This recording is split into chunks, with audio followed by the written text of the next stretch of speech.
podcast Equilíbrio na Medida, uma iniciativa do Programa Qualidade de Vida do Ministério Público Federal. Olá pessoal, eu sou a Camila Neves da Secretaria de Comunicação Social do MPF e estamos de volta com o podcast da Qualidade de Vida no Trabalho. Neste episódio a gente vai falar um pouco sobre os nossos veículos de comunicação interna e como a comunicação pode ajudar no trabalho de todos os setores. A Clara, minha colega de equipe, segue aqui com a gente para conversar mais sobre a comunicação dentro das instituições. E a gente também vai pensar um pouco sobre como a pandemia influenciou os processos e as ferramentas de comunicação dentro do MPF. Oi, gente! Vamos lembrando que no episódio anterior a gente mostrou as diferenças e também os pontos de convergência entre a comunicação interna e a comunicação administrativa. Se você se interessa pelo assunto, fica de olho na nossa intranet. Lá você pode ver quando os episódios são publicados e acompanhar essa nossa série. Pois então, neste programa a gente vai falar sobre os recursos de comunicação interna que estão à disposição das equipes aqui do MPF. E numa instituição do tamanho do Ministério Público Federal, com uma atuação nacional e tão diversa, a gente acaba produzindo e também consumindo muita informação. Por isso é importante conhecer os principais canais de divulgação internos, pois eles podem ajudar a informar, a capacitar, a motivar e também a melhorar a interação entre as equipes e a alta administração.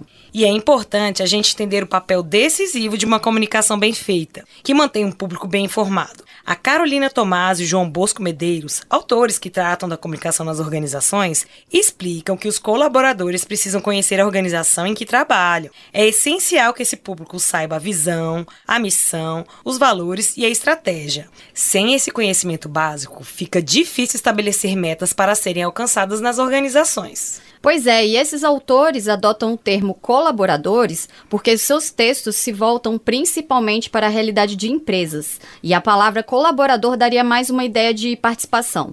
Mas podemos usar alguns desses conceitos aqui na nossa organização, que é pública. Aqui a gente também precisa ter um bom nível de consciência institucional. Bom, quando estamos tratando de conteúdos que passam a visão, a missão, os valores e a estratégia, podemos dizer que estamos fazendo comunicação gerencial. Ela deve conseguir integrar as equipes, disseminar informação de forma clara, de modo que o resultado final do trabalho seja a entrega de um serviço de qualidade para a sociedade. O objetivo final é que a nossa atuação possa gerar resultados palpáveis. Além dessas funções e os usos consagrados da comunicação interna nas organizações, a pandemia de Covid-19 também acelerou o fortalecimento dos canais corporativos de troca de mensagens. Com boa parte das equipes em trabalho remoto ou se alternando entre trabalho presencial e teletrabalho, as ferramentas de comunicação precisam ser bastante exploradas para disseminar orientações de saúde e também garantir que as organizações continuassem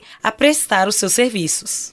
Exato, e uma pesquisa da Associação Brasileira de Comunicação Empresarial, a ABERJ, realizada em março de 2020, mostrou que todos os processos organizacionais foram afetados com a pandemia. Todos os processos organizacionais foram impactados pela crise da Covid. Na área de comunicação, segundo as 86 organizações participantes, os processos mais impactados foram comunicação interna, 83%, gestão de crises e riscos, 71%, e, claro, os eventos, 70%.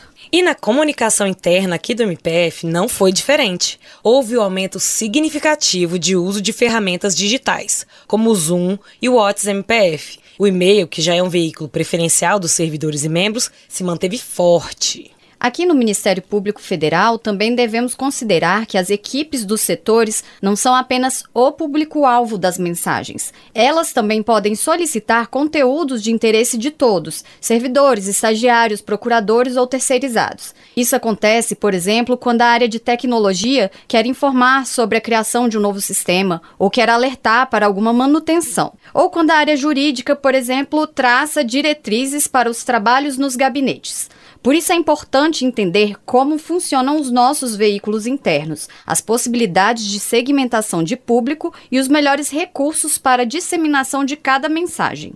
E para explicar como funcionam os nossos veículos, nós conversamos com a servidora Lívia Nunes, aqui da SECOM, da área de atendimento e planejamento interno. Ela é responsável por planejar divulgações e campanhas internas e conhece muito bem os meios de comunicação interna do MPF. Vamos ouvir a nossa colega?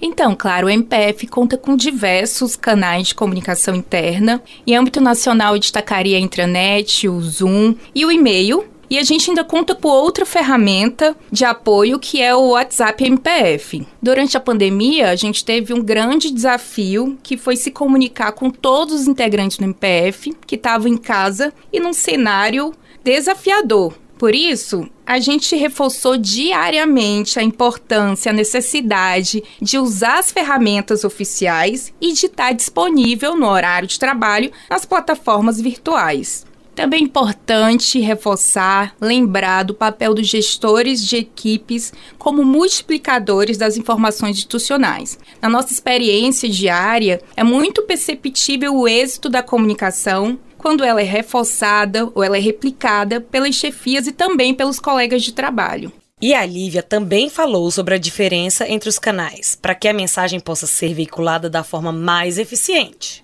Os conteúdos veiculados nos nossos canais, eles podem ser produzidos aqui em Brasília, na Secretaria de Comunicação, ou nas assessorias dos estados. É importante saber diferenciar as características de cada um dos nossos recursos e também o público que a gente deseja alcançar, se ele é local ou nacional, por exemplo. Nem sempre replicar a informação de forma indiscriminada em todos os canais, para todos os públicos, em todas as frentes, vai gerar uma comunicação eficiente. O efeito pode ser o oposto, por exemplo. O excesso de comunicados pode gerar indiferença ou até mesmo rejeição da informação. Por isso é importante ter em mente as características, as vantagens e as desvantagens de cada canal, de acordo com o público-alvo que se deseja alcançar e sensibilizar. Daí entra a SECOM, que adapta a informação para os diferentes canais, atentando-se sempre para os diferentes canais e para as diferentes linguagens. E a pesquisa de comunicação interna do MPF de 2021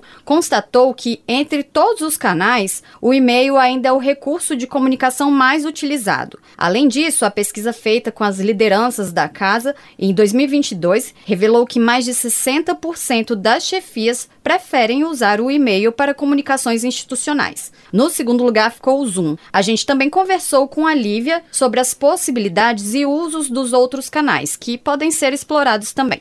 É importante perceber que a intranet é o nosso maior repositório de informações para o dia a dia do trabalho. Além das notícias produzidas pela equipe de comunicação do MPF, existem também as informações que são fornecidas pelas áreas, como publicações, organogramas, processos internos, entre outros. Na intranet a gente tem a área nacional, com informações que têm impacto em todo o país, e também as áreas locais, que são das unidades. Já o Zoom é a ferramenta de troca de mensagens oficial do MPF, mas ele vai muito além de troca de mensagens, do chat.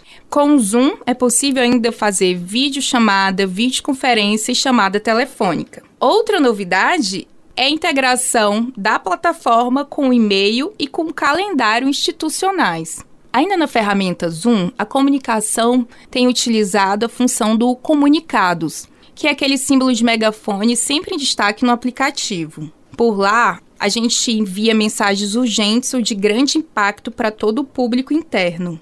Esse recurso é usado, por exemplo, em casos de manutenções de sistemas. Outros assuntos comunicados são aqueles de grande interesse, que têm impacto na rotina ou campanhas institucionais estratégicas. A ideia agora é utilizar o Zoom para segmentar os públicos. Mais de 15 unidades do MPF já têm canais locais de comunicação interna. E nacionalmente vem sendo implementado um canal específico para gestores de todo o MPF, a exemplo de chefes de gabinete, secretários nacionais, subsecretários e coordenadores. A nossa intenção é comunicar diretamente com esse público conteúdos administrativos que vão impactar de forma relevante a vida das equipes, de modo que eles possam replicar e reforçar esses conteúdos com suas respectivas equipes. Realmente é importante que os gestores reconheçam seu papel de comunicar as informações. A comunicação é uma ferramenta de todos. A gente agradece aqui os esclarecimentos da Lívia e começamos a encerrar o nosso episódio. A ideia é que depois desses esclarecimentos, os membros e os servidores possam entrar mais regularmente na nossa intranet, ler os e-mails enviados pela Secretaria de Comunicação Social e utilizar melhor as ferramentas do Zoom para se manterem informados. E agora que a gente conheceu os principais veículos internos, O próximo passo é se aprofundar no assunto das lideranças, que será o programa a seguir. No próximo programa, vamos explicar melhor o papel dos gestores na comunicação interna. É isso aí. Quem tiver papel de liderança formal e informal ou quem ainda pretende se desenvolver para ocupar algum cargo de gestão no MPF, não pode perder o nosso próximo programa. Até mais! Até o próximo episódio, pessoal. Tchau. Fica de olho lá na intranet para não perder nada. Você ouviu o podcast Equilíbrio na Medida, uma iniciativa do Programa Qualidade de Vida do Ministério Público Federal.